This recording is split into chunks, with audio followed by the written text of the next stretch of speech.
नमस्कार दोस्तों, स्वागत है आप सभी का एक बार फिर से हमारे YouTube चैनल में। दोस्तों, आपको बता दें, 2023 में इस साल माँ दुर्गा हाथी पर सवार होकर पृथ्वी लोक पर पधारेंगे।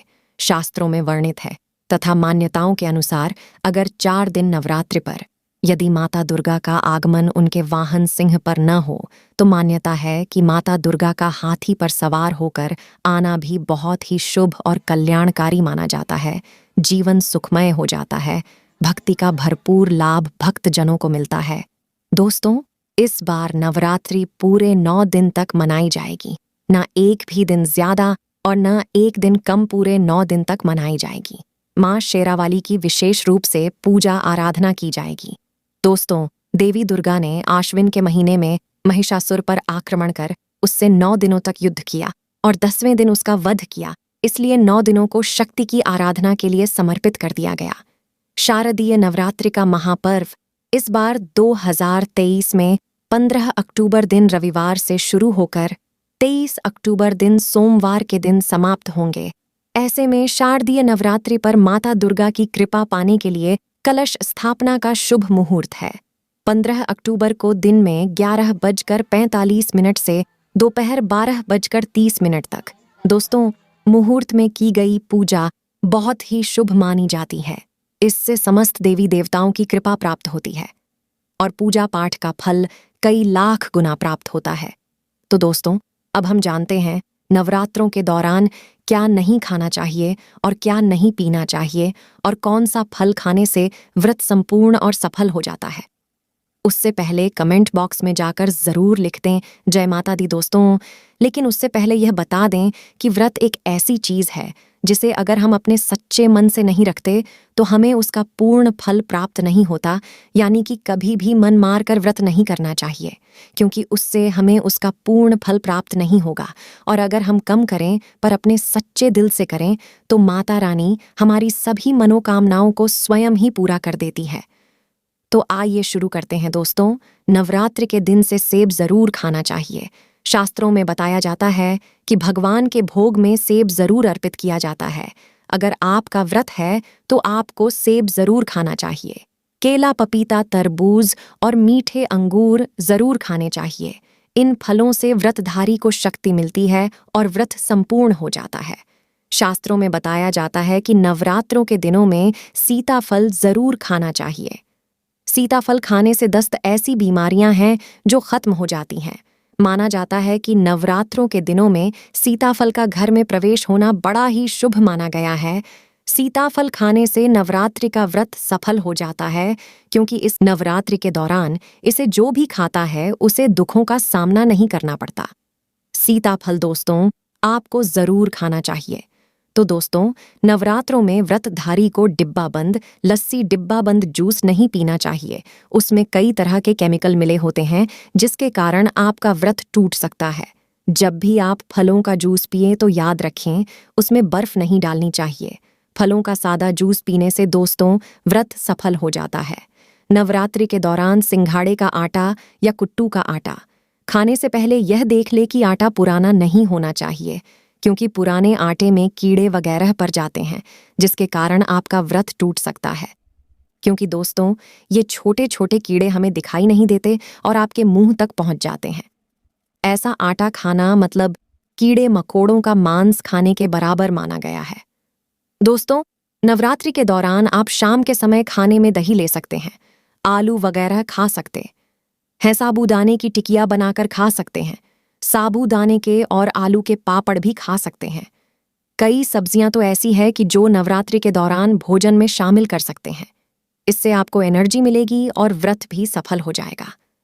नवरात्रि के दौरान आप दूध भी पी सकते हैं जो आपको ताकत देगा। चाय वगैरह भी पी सकते हैं, लेकिन याद रहे व्रतधारी को पेट भर खाना, गले तक भोजन नहीं करना चाहिए, नहीं तो व्रत रखने का कोई फायदा नहीं। थोड़ा थोड़ा आप गैप डालकर ले सकते हैं, उसमें कोई दिक्कत नहीं है।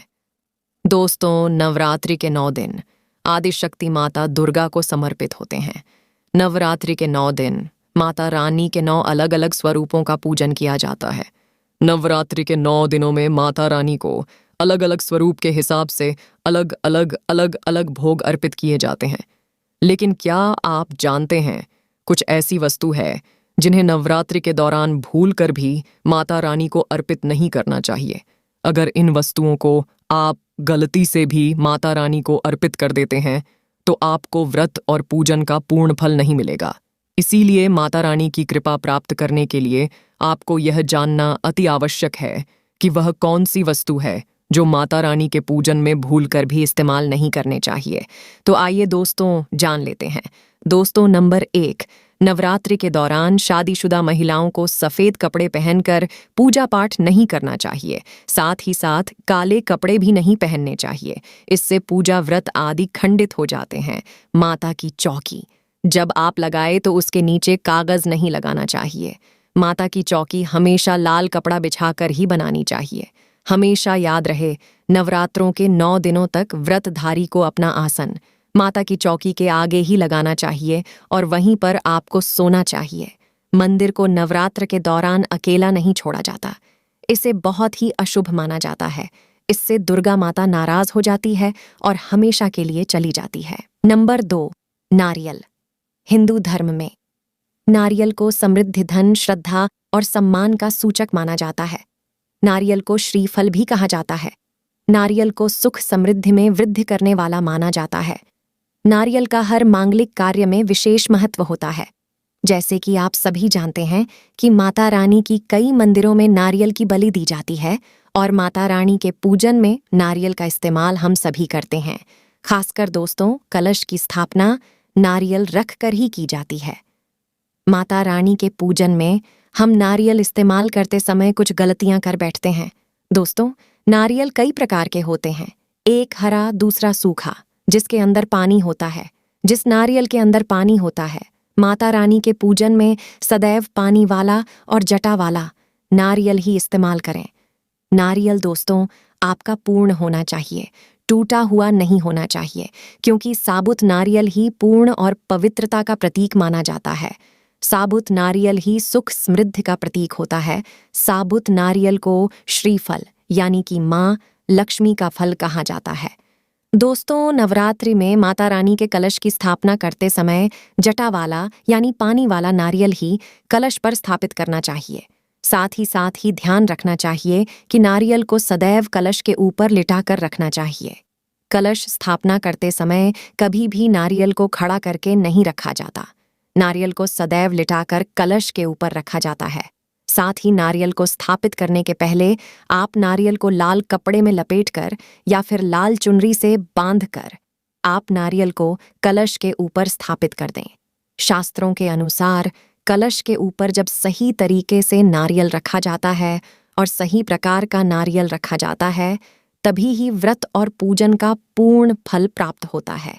यह भी ध्यान रहे कि महिलाएं माता रानी को नारियल अर्पित कर सकती हैं, लेकिन कभी भी माता रानी के सामने नारियल को भूलकर भी ना तोड़े, क्योंकि नारियल के दोस्तों 20 रूप होता है और स्त्रियां 20 रूप से शिशु को जन्म देती हैं।